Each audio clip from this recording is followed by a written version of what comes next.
వివరణ నోటీస్కి వారిచ్చిన సమాధానాన్ని చదివిన తర్వాత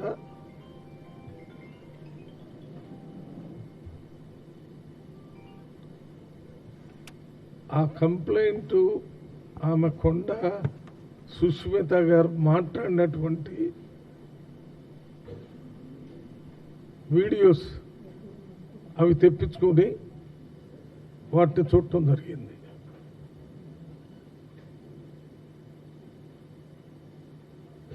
మరి వారు మాట్లాడిన దాన్ని వీడియోలో మేము చూస్తే ముఖ్యమంత్రి గారిని ఒక మామూలు వ్యక్తి కంటే తక్కువగా చూపించి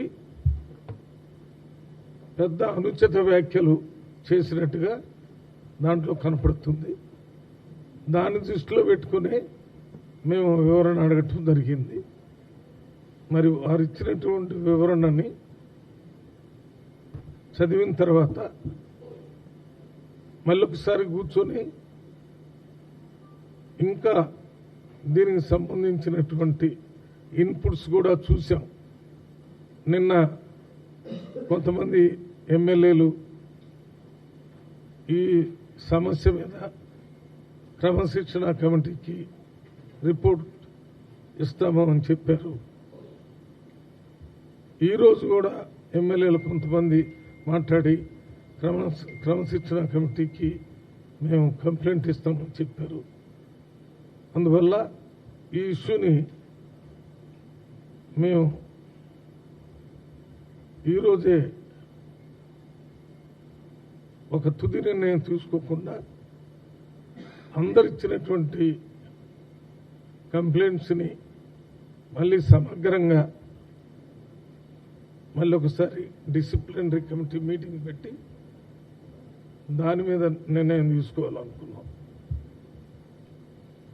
అదే రకంగా చిన్నారెడ్డి గారు మాట్లాడిన దాని మీద వనపర్తి ఎమ్మెల్యే మెగారెడ్డి గారు ఇచ్చిన కంప్లైంట్, మెగారెడ్డి గారు ఇచ్చిన కంప్లైంట్స్కి ఈరోజు చిన్నారెడ్డి గారు కూడా రిప్లై ఇవ్వటం జరిగింది. మేము ఇచ్చిన వివరణకి ఇవ్వాలంటే ఈరోజు ఒక వివరణ ఇచ్చారు. ఆ వివరణ కూడా చదివాం. మరి దాంతోపాటు చిన్నారెడ్డి గారు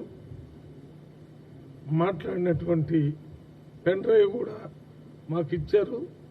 ఆ పెన్ డ్రైవ్లో వారు ఏం మాట్లాడారు అనేది పూర్తిగా కంప్యూటర్లో పెట్టి అందరం కూర్చొని మా కమిటీ మెంబర్స్ అందరం దాన్ని వినటం జరిగింది. అందువల్ల దీని మీద చిన్నారెడ్డి గారు వివరణ ఇచ్చిన తర్వాత మరి ఈ కంప్లైంట్ చేసినటువంటి ఎమ్మెల్యేని మళ్ళీ ఒకసారి పిలిచి చిన్నారెడ్డి గారు ఇచ్చినటువంటి సమాధానానికి మీరిచ్చిన కంప్లైంట్కి చాలా తేడా ఉంది, వారి దగ్గర కూడా మళ్ళీ వివరణ తీసుకొని మళ్ళీ ఒకసారి కూర్చొని దాని మీద కూడా ఒక నిర్ణయం తీసుకోవటం జరుగుతుంది.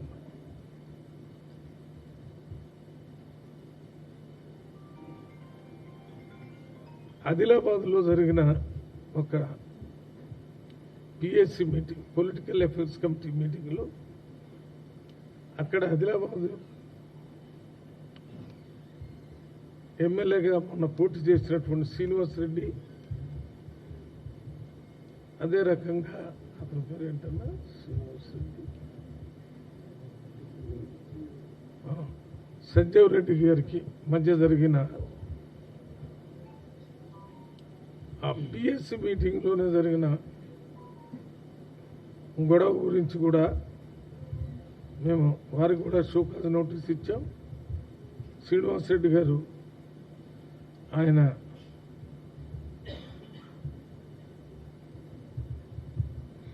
నేను ఆ రోజు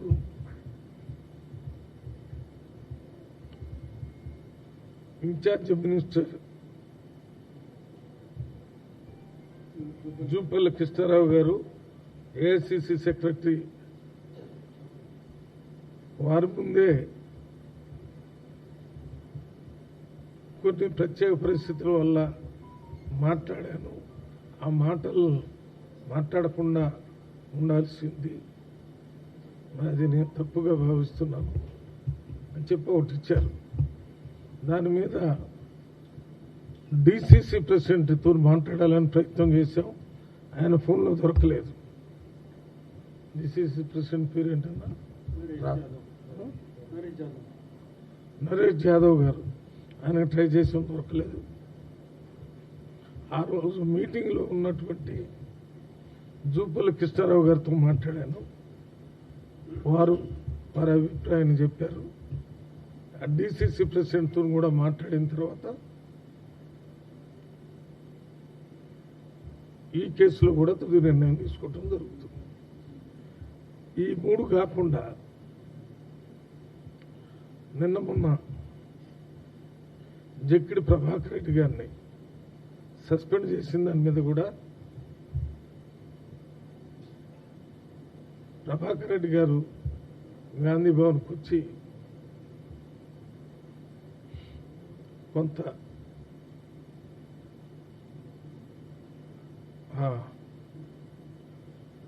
ఎవరు ఎక్స్ఎంపీ అక్కడ మొన్న పోటీ చేసినటువంటి ఎమ్మెల్యే క్యాండిడేట్ మలకపేట మధుయాష్కి గారి మీద ఆయన ఏదో వ్యతిరేకంగా చేశాడని మాట్లాడారు. మా మీటింగ్లో మేము నిర్ణయానికి ఏమి వచ్చామంటే, ముందు ఒక ఈశ్వరమ్మ యాదవ్ అనే వారితో జరిగినటువంటి గొడవ, కుల సంఘాలన్నీ పెద్ద ఎత్తున ఘర్షణ దిగాయి. దాని తర్వాత ఒక ఎరుకల వ్యక్తి అతన్ని కులంతో తిట్టాడని పోలీస్ స్టేషన్లో కేసు పెడితే ఎఫ్ఐఆర్ అయింది. మరి అటువంటి పరిస్థితుల్లో, తప్పనిసరి పరిస్థితుల్లో క్రమశిక్షణ చర్య తీసుకోవాల్సి వచ్చింది. అందువల్లనే జక్కిడి ప్రభాకర్ రెడ్డి గారి మీద సస్పెన్షన్ యాక్షన్ తీసుకోవటం జరిగింది. దానికి కారణాలు ఇది. అంటే నేను వ్యక్తిగతంగా వారికి చెప్పలేకపోయినా మీడియా ద్వారా వారికి తెలియాలని. నాకు కూడా జక్కిడి ప్రభాకర్ రెడ్డి గారు, నేను ఇంతకుముందు మలక్పేట మల్కాజ్గిరికి ఇన్ఛార్జిగా ఉన్నప్పుడు వారితో నాకు మంచి సంబంధాలు ఉన్నా, జరుగుతున్న పరిణామాల మీద నిర్ణయాలు తీసుకోవటం జరిగింది.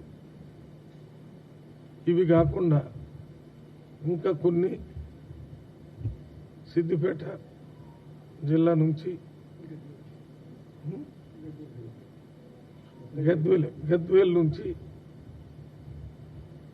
ఇవి కాకుండా ఇంకా 2-3 చిన్న చిన్న కంప్లైంట్స్ వచ్చినాయి. ఆ కంప్లైంట్స్ మీద కూడా షోకాజ్ నోటీస్ ఇవాళ మీటింగ్లో ఇవ్వాలని నిర్ణయం తీసుకుంటాం. ఆ నిర్ణయాలు దాని ప్రకారం నోటీసులు ఇవ్వటం జరుగుతుంది. దానికి రిప్లై వచ్చిన తర్వాత దాన్ని బట్టి చర్యలు తీసుకోవటం జరుగుతుంది. వీటికన్నిటికీ మా కమిటీ ముఖ్య ఉద్దేశం, మా శ్యామ్మోహన్ గారు కానీ మా ఇతర సభ్యులు కానీ, మనకి వ్యక్తుల మీద ప్రేమ కానీ వ్యతిరేకత కానీ లేదు. ఉన్నది ఒక్కటే, కాంగ్రెస్ పార్టీ మీదనే మా కాన్సన్ట్రేషన్ అంతా. కాంగ్రెస్ పార్టీ వల్లనే ఈరోజు తెలంగాణలో ప్రజలందరికీ ప్రజాస్వామ్యం, ప్రజాపాలన వచ్చిందని మా పూర్తి నమ్మకం. ఈ కాంగ్రెస్ పార్టీ వల్లనే మాకు నమ్మకం ఏంటంటే తెలంగాణ రాష్ట్రం కూడా సోనియా గాంధీ కాంగ్రెస్ వల్లనే వచ్చిందని. మొత్తం భారతదేశానికి స్వతంత్రం కూడా కాంగ్రెస్ పార్టీకి ద్వారానే వచ్చిందని మీకు తెలుసు, మాకు తెలుసు. అందువల్ల మేము ప్రతి చర్య కూడా కాంగ్రెస్ పార్టీ యొక్క భవిష్యత్తుని, దానికి ఏ రకమైన నష్టం జరిగినా దాని ద్వారా ప్రజలకు నష్టం జరిగింది కాబట్టి ఉన్నత స్థానాల్లో ఉన్నటువంటి మంత్రిగా ఉన్న మన కొండ సురేఖ గారికి కానీ, క్యాబినెట్ ర్యాంకులో ఉన్న చిన్నారెడ్డి గారికి కానీ ఈ నోటీసులు ఇవ్వటం జరిగింది. మాకు వ్యక్తిగతంగా వీరంటే గౌరవం ఉంది, కానీ పార్టీకి నష్టం జరుగుతుందనే కంప్లైంట్స్ రావటం వల్ల ఆ కంప్లైంట్స్ మీద నోటీసులు ఇచ్చి మరి ఇప్పుడు జరిగిన విషయాలన్నీ మీ దృష్టికి తీసుకొని రావటం జరిగింది. ఇవి మా డిసిప్లినరీ కమిటీకి సంబంధించిన విషయాలు. ఇంకొక విషయం ఇది కాకుండా మంచి విషయం,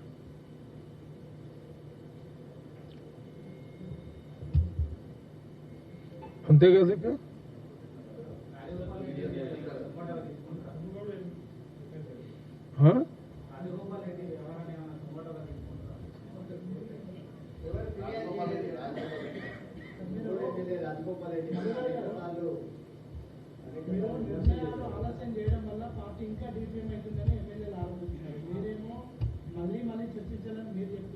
నిన్న ఈరోజు కాంగ్రెస్ పార్టీ ఎమ్మెల్యేలు కూర్చొని వారు మాట్లాడిన వాటన్నిటినీ కంప్యూటర్లో పెట్టి మేము నలుగురు అక్కడ గంటసేపు విని విశ్లేషణ చేసి అందువల్లనే పోస్ట్పోన్ చేశాం. ఎమ్మెల్యేలు ఇప్పుడు మాట్లాడేటప్పుడు కూడా మీరు చెప్పిన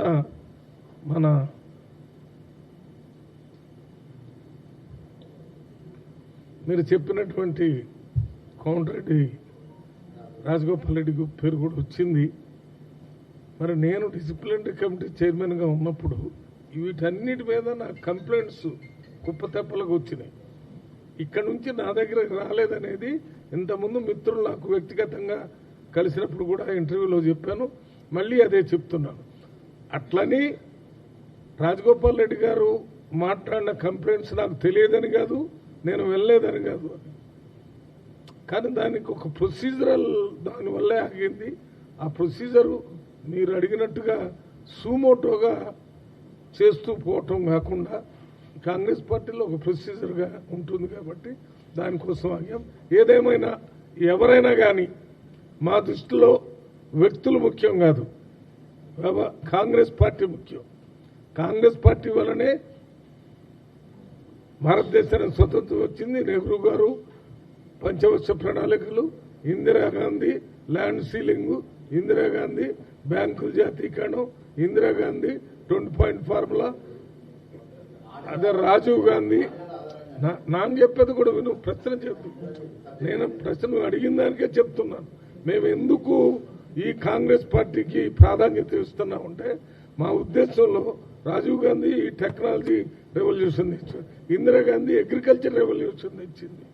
ఈ దేశంలో తిండి గిద్దలు లేకపోతే ఇప్పుడు వేరే దేశానికి పంపించే పరిస్థితి కాంగ్రెస్ పార్టీ తెచ్చింది.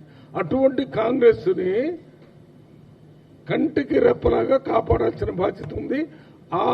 ఆ బాధ్యత మామూలు కాంగ్రెస్ కార్యకర్తగానే మా అందరి మీద ఉంది. అది కాకుండా నాకు మళ్ళీ దానికి క్రమశిక్షణ కమిటీ మెంబర్స్ చైర్మన్గా నాకు ఇచ్చారు కాబట్టి ఆ బాధ్యతను నిరంతరం నిర్వర్తిస్తాం. ఎవరైనా కానీ వ్యక్తులు పార్టీ కంటే పెద్దలు కాదని, పార్టీ వల్లనే ఎంపీలు, పార్టీ వల్లనే ఎమ్మెల్యేలు, పార్టీ వల్లనే ప్రైమ్ మినిస్టర్, పార్టీ వల్లనే చీఫ్ మినిస్టర్. ఆ పార్టీని నమ్మే ప్రజలు ఓట్లేస్తున్నారు. ఆ నమ్మకాన్ని దెబ్బతీసే విధంగా ఎవరు మాట్లాడకూడదు.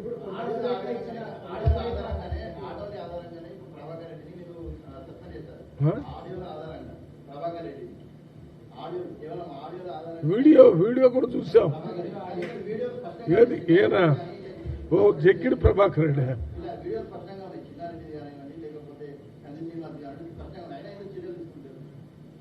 నేను చర్యలు తీసుకోలేదని ఎవరు చెప్పారు? ఇప్పుడు నేను DCC president is very important person who is there in that meeting. ఆ మీటింగ్లో ఉన్నాడు. జూపల్ కృష్ణారావు గారు ఆ మీటింగ్లో ఉన్నాడు. ఏఐసిసి సెక్రటరీ ఆ మీటింగ్లో ఉన్నారు. నేను ఎప్పుడైనా తీసుకునేటటువంటి చర్యలు దాంతో మాట్లాడాలా? మీరు ఇప్పుడు చెక్కిడి ప్రభాకర్ రావు గురించి ఎంతమంది వచ్చారో తెలుసా? అన్ని రిప్రజెంటేషన్ తీసుకున్నాను. మొదటి దాని మీద సరే సమన్వయపరచడానికి ప్రయత్నం చేశాం. మళ్ళీ ఇంకొక కేసు వచ్చింది. ఆ కేసు పోలీస్ స్టేషన్ దాకా పోయింది. పోవటం కాకుండా ఎఫ్ఐఆర్ అయింది, పేపర్లో వచ్చింది. దాంట్లో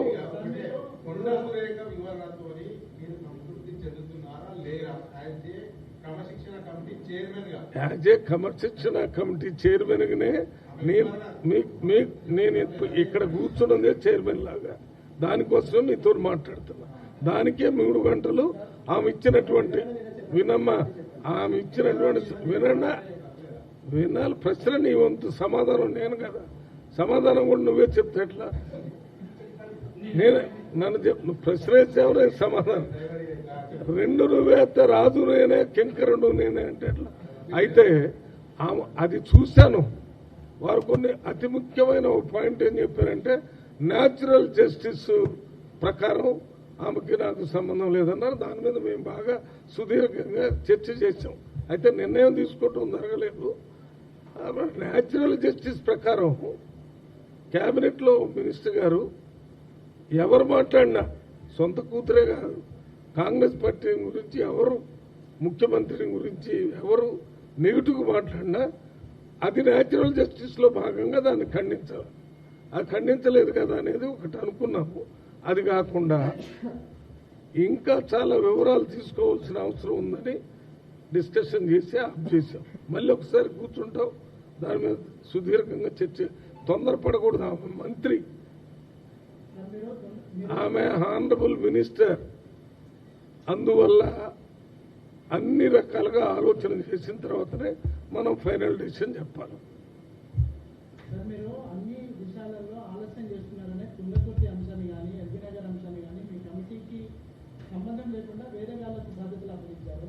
మీరు ఇట్లనే తాత్సారం చేస్తే మిగతా అంశాలను కూడా వేరే వాళ్ళకి అప్పగించే అవకాశం.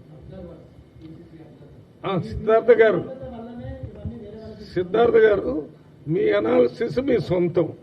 నన్నేదో తక్కువ చేసి చూస్తున్నారు అనేది మీరు నా మీద అంత ప్రేమ చూపించొద్దు, అంత ఇది చేయొద్దు. నాకు నా డ్యూటీ తెలుసు, నాకేం చేయమన్నారో తెలుసు. ఆ రకంగా చేస్తున్నాను.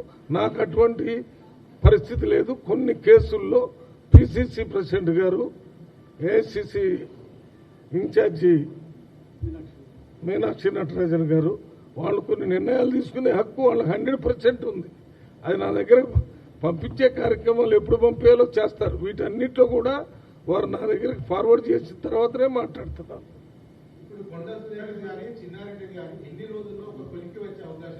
ఎన్ని రోజుల్లో చేయాలనేది మీరు నిర్ణయించేది కాదు కదా. నేను ఇప్పుడు దాకా చెప్పింది మీరు నిర్ణయిస్తారని, ఇవన్నీ తెలుసుకొని చేయాలని. ఆదిలాబాద్లో శ్రీనివాసరెడ్డి మీద చర్య తీసుకోవటానికే వాళ్ళతో మాట్లాడుతున్నారు. మరి వీళ్ళు చిన్నారెడ్డి గారు మంత్రి హోదా, ఆయన డిసిప్లిన్ ఏంటది, డెవలప్మెంట్ ప్రణాళిక సంఘం ఉపాధ్యక్షులు, క్యాబినెట్ ర్యాంక్. తర్వాత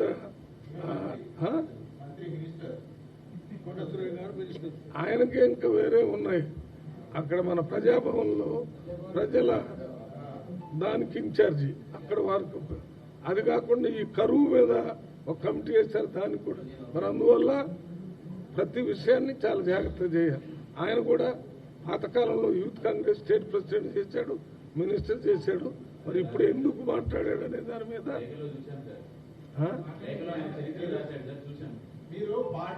ఇవాళ చదివాను. అది లేక వచ్చిందా మీకు? లే అన్నా, నేను చెప్పేది అంటే పార్టీ ముఖ్యమని కనపడ్డా ఎట్లా ఇష్టం వచ్చినట్టు చేయడానికి వీల్లేదు కదా.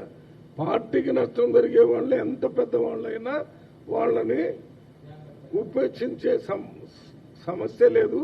కానీ దాన్ని క్షుణ్ణంగా పరిశీలించిన తర్వాతనే నిర్ణయం తీసుకో. ఒక్కొక్క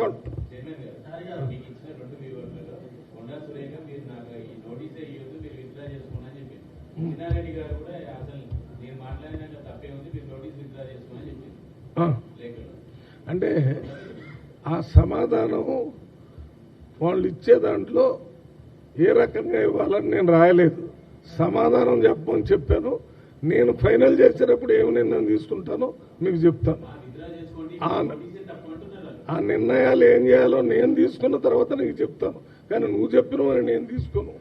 అవి వాళ్ళు అరే అన్న ఒక్క నిమిషం. చారి గారు రిప్లై ఇచ్చే హక్కు వాళ్ళకుంది. వాళ్ళు ఇష్టం వచ్చినట్టు ఇచ్చారు. దాన్ని స్టడీ చేసి నేను ఇప్పుడే చెప్పాను.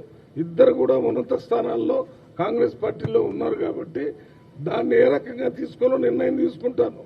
ఎప్పుడు దాన్ని అన్ని కోణాల్లో ఆలోచన చేసి తీసుకుంటాను.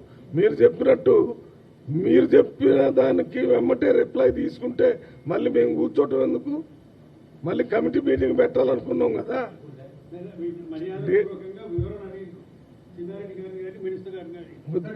దాని మీద ఏదో ఒకటి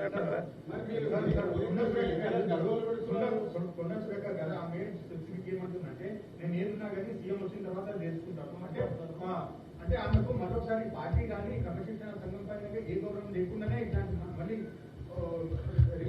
అటువంటిది మీకు చెప్పిందేమో అని నాతో మాట్లాడింది. ఇప్పుడే మాట్లాడాను. అందుకని గౌరవం లేదనేది తప్పది.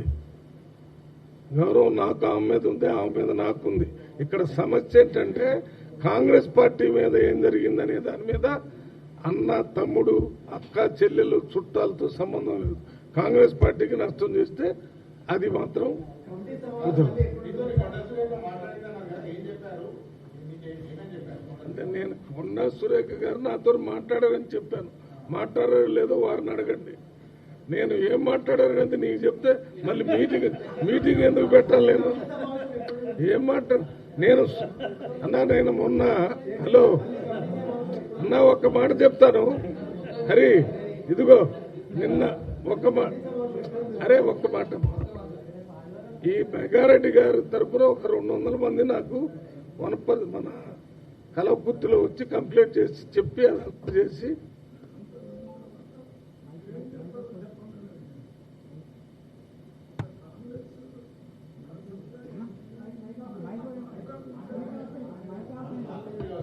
అట్లా మాట్లాడి ఉంటే మాత్రం అది కరెక్ట్ కాదని చెప్పారు. కానీ నేను ఇప్పుడు క్రమశిక్షణ కమిటీ చైర్మన్గా ఉన్నాను కాబట్టి ఏం చేస్తారనేది మీకు చెప్పను. మీరు ఇచ్చారు కదా. ఏది కమిటీ నేను మా కమిటీ మెంబర్స్తో మాట్లాడి ఆ టైం తీసుకుంటూ త్వరలోనే నెల ఉండదు, ఎప్పుడు ఉండదు. రేపు ఇప్పుడే కదా మీటింగ్ అయింది. పార్లమెంట్ లేదు మా కమిటీ మీటింగ్ కూడా నిన్న మొన్న ఉంటే జార్ఖండ్ నా దృష్టికి అయితే వచ్చింది. దాని మీద నేను పనిచేస్తున్నాను. అధిష్టానం దృష్టికి పోయిందో లేదో తెలుసుకుంటాను అన్నా.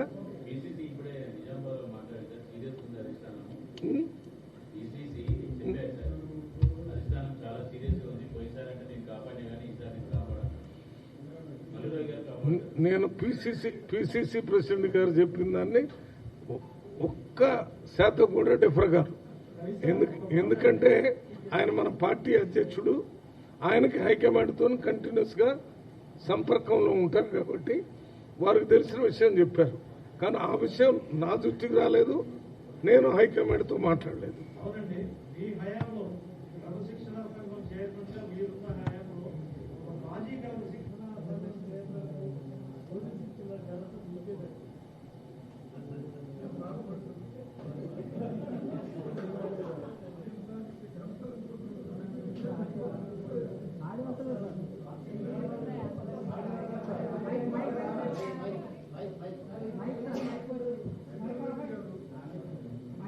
ఇదేమైతే చిన్నారెడ్డి గారు మాజీ క్రమశిక్షణ కమిటీ చైర్మనే కాకుండా ఆయన నా పార్లమెంటు కాన్స్టిట్యున్సీలో వనపర్తి రిప్రజెంటేషన్ వారు అక్కడ ఎమ్మెల్యేగా చేశారు, మినిస్టర్ చేశారు.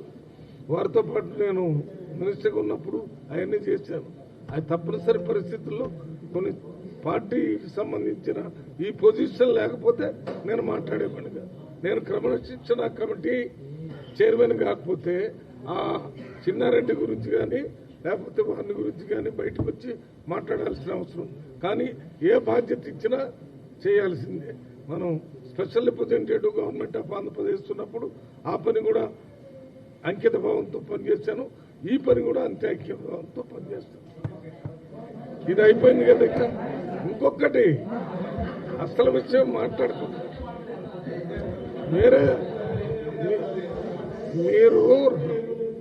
మీరు రాగానే అదెందుకు చెప్తున్నారు అంటారని. నేను పార్లమెంట్ మెంబర్ని. ఇవాళ నాగర్ కర్నూలు అయినా భారతదేశం మొత్తానికి పార్లమెంటు సభ్యుడిని. దేశంలో జరిగేటటువంటి ప్రతి పరిణామాన్ని పార్లమెంట్లో మాట్లాడే అవకాశం ఉన్న వ్యక్తిని మాట్లాడాలని ఆలోచన చేసేవాడిని. ఇవాళ తెలంగాణ రాష్ట్ర ముఖ్యమంత్రి అమెరికా వెళ్ళడానికి పొలిటికల్ క్లియరెన్స్ మామూలుగా రొటీన్గా ఇస్తారు. రేవంత్ రెడ్డి గారు present sitting chief minister of Telangana. ఆయన పోయేది ఎందుకో కూడా చాలా క్లియర్ గా చెప్పాడు.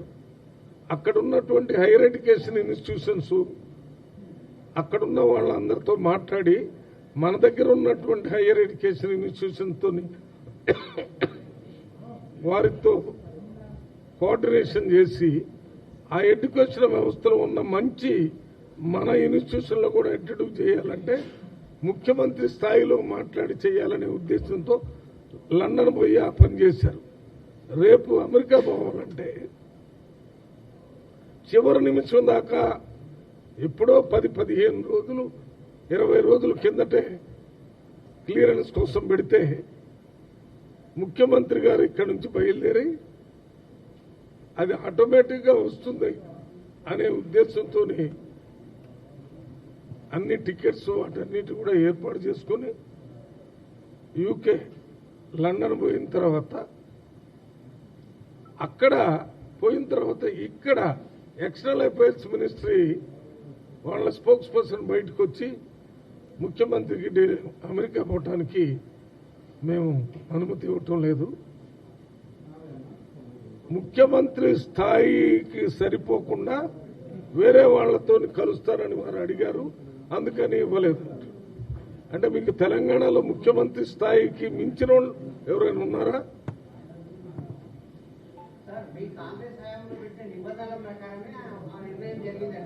మా కాంగ్రెస్ మీ కాంగ్రెస్ కాదు. ఇవాళ ఏ మాత్రము తెలంగాణ అంటే గౌరవం లేకుండా తెలంగాణ ప్రజలందరినీ అవమానపరిచారు.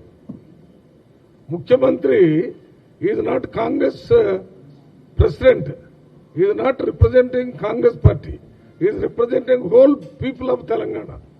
4 కోట్ల మంది ప్రజలకి ముఖ్యమంత్రి ఆయన. ఈ రాష్ట్ర భవిష్యత్తు, ఈ రాష్ట్రంలో మంచి ఎడ్యుకేషన్ ని ఇంప్రూవ్ చేయాలని ఆలోచనతో అక్కడ పోతున్నానని చెప్పాడు. అక్కడ పోయే సందర్భంలో ఇండియన్ ఓవర్సీస్ కాంగ్రెస్ పార్టీ వాళ్ళతో మాట్లాడవచ్చు, లేకపోతే అక్కడ ఉన్నటువంటి రాజకీయ నాయకులతో మాట్లాడవచ్చు. ఎవరితో మాట్లాడితే ఈయనేమన్నా నక్సలైటా, ఈయనేమన్నా రాజ్యాంగేతర శక్తే? ఏమా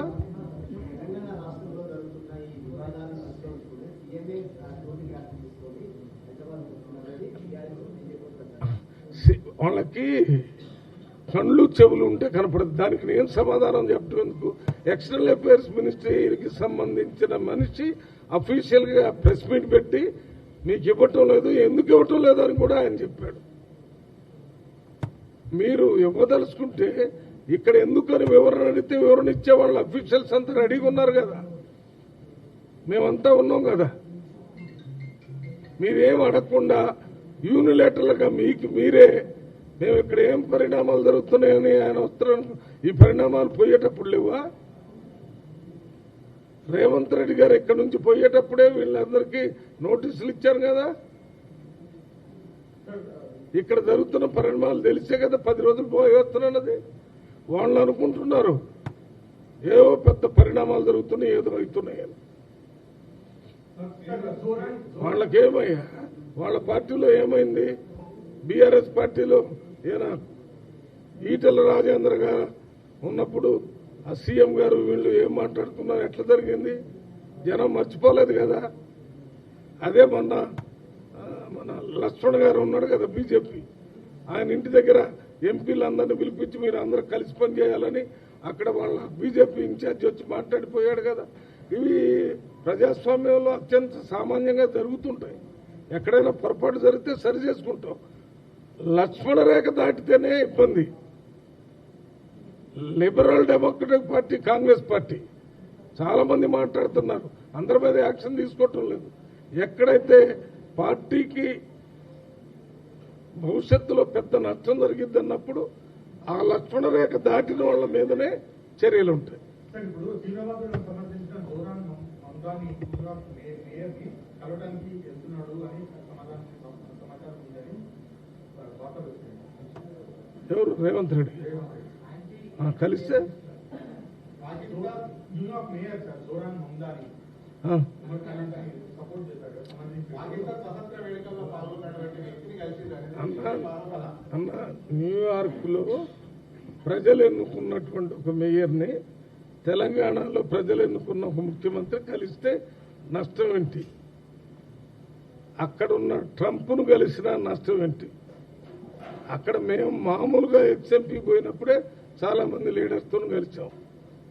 నిన్న మన ఎంపీ శ్యామల కిరణ్ కుమార్ రెడ్డి న్యూజెర్సీ అసెంబ్లీలో అక్కడ ఆయనకు ఒక ప్రశంసా పత్రాన్ని ఇచ్చారు. అక్కడ వాళ్ళ స్పీకరు వాళ్ళంతా ఓపెన్ ఏముంటుంది, అది open democracy. America is a open democracy, India is also open democracy. ఎవరమ్మా?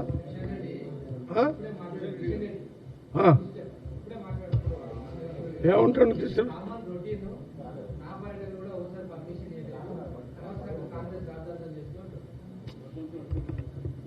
అన్న, ఒక్క మాట చెప్తాను. కిషన్ రెడ్డి గారు, మీరు ఒక ఉన్నత స్థానంలో కేబినెట్ ర్యాంక్ మినిస్టర్గా ఉన్నారు. ఈ ముఖ్యమంత్రి తెలంగాణ రాష్ట్రం మీకెంత ముఖ్యం, మాకెంత ముఖ్యం, బీజేపీ కూడా అంతే ముఖ్యం కదా. మరి ఎందుకు ఒక మీ ముఖ్యమంత్రికి ఏమి కంప్లైంట్, వాళ్ళు చెప్పిన కంప్లైంట్స్ వింటే నవ్వు వస్తుంది. ఆయన ఎవరినో కలవటానికి పోతాడు, ఏమో అన్ని చెప్తే కలిస్తే ఏంటి? కలవటానికి పోయిన వాళ్ళల్లా ఆఫ్ చేసే వ్యవస్థ అదే మన ప్రజాస్వామ్యం. ఎటువంటి వాటికి నెగిటివ్ చేయాలో అన్నీ ఉన్నాయి. కాంగ్రెస్ పార్టీ అప్పుడు కూడా ఉంటాయి. నేను పార్లమెంటు ఎక్కడైనా అమెరికా పోవాలని ఒక అప్లికేషన్ పెడితే నాది కూడా పొలిటికల్ క్లియరెన్స్ ఇచ్చారు. అట్లా ప్రతి వాళ్ళకి పెడతాం. ఇదేంటో ఏదైనా ఉంటే చెప్పాలా మీకు సమాధానం. ఇప్పుడు కిషన్ రెడ్డి గారు, అట్లే ఎవరు ఇంకో మినిస్టర్ మన బండి సంజయ్ గారు, మీరు తెలంగాణని అవమానపరిస్తే మీరు మళ్ళీ తెలంగాణ ప్రజల దగ్గరికే రావాలి కదా. ఏం చేస్తారు? భయపెట్టడం ద్వారా మీరు ఏమీ సాధించలేరు. తెలంగాణ ప్రజలు అందరితో పాటు భారతదేశంలో స్వతంత్రం రాలేదు. 1948 సెప్టెంబర్ 17వ తారీఖు అంటే 1 సంవత్సరం దాటిన తర్వాత పోరాటం ద్వారా వచ్చింది, సాయుధ పోరాటం ద్వారా వచ్చింది. ఇక్కడ ప్రజలు చాలా చైతన్యవంతులు. మీరేమో అది సామాన్యంగా జరిగిద్దంటే ఏం సామాన్యంగా జరిగింది? అన్ని ఏర్పాట్లు చేసుకుని అక్కడ పోవాలనుకున్న ముఖ్యమంత్రిని పోకుండా ఉండి మీరు అఫీషియల్ గా చెప్తే కిషన్ రెడ్డి గారు మాట్లాడటం విచిత్రంగా ఉంది.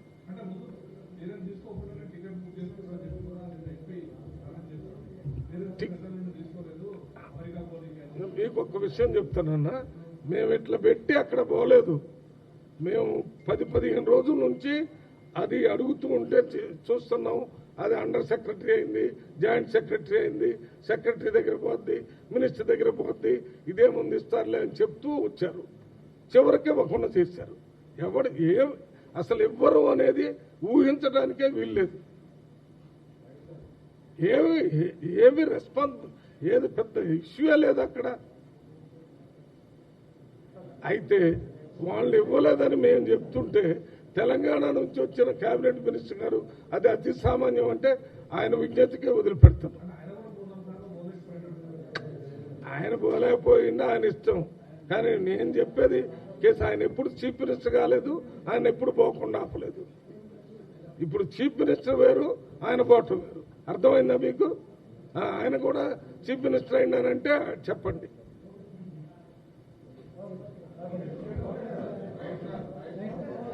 ఒక్క విషయం, నిన్న మూడోది, నిన్న ఈ ప్రభుత్వం ఎట్లా పరిపాలన చేస్తుందో నిన్న రాహుల్ గాంధీ గారు పార్లమెంట్ స్ట్రీట్ లో పోలీస్ స్టేషన్ లో ఎఫ్ఐఆర్ చేయడానికి మొన్న జరిగినటువంటి పెల్లెట్ ఫైరింగ్ లాఠీ చార్జ్ మీద కేసు పెట్టడానికి అక్కడ పోతే రిఫ్యూజ్ చేశారు 12 గంటల ప్రాంతం. 6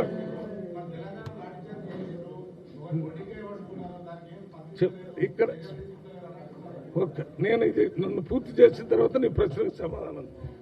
దీని మీద 6 గంటలు ముందు చేయనన్నారు ఎఫ్ఐఆర్ ఎందుకు చేయరు? ఎఫ్ఐఆర్ అనేది ప్రతి పౌరుడి హక్కు. పోలీస్ స్టేషన్లో పోయి ఇట్లా జరిగిందని అంటే ముందు ఎఫ్ఐఆర్ చేయాలా, తర్వాత ఎంక్వైరీ చేసి కేసు లేకపోతే కొట్టేయాలి. అది కదా, ఎందుకో చేయలేదు. దాని మీద 6 గంటలు ధర్నా చేసిన తర్వాత ఎఫ్ఐఆర్ చేశారు. అంటే అంత ముందు చేయకపోవటానికి ఈ ప్రభుత్వం యొక్క డిక్టటేరియల్ ప్రభుత్వం కాబట్టి చేయలేదు. దీని మీద ప్రజా ఉద్యమం వస్తుందని భయపడి మళ్ళీ చేశారు. అదే మొదట్లోనే చేయొచ్చు కదా.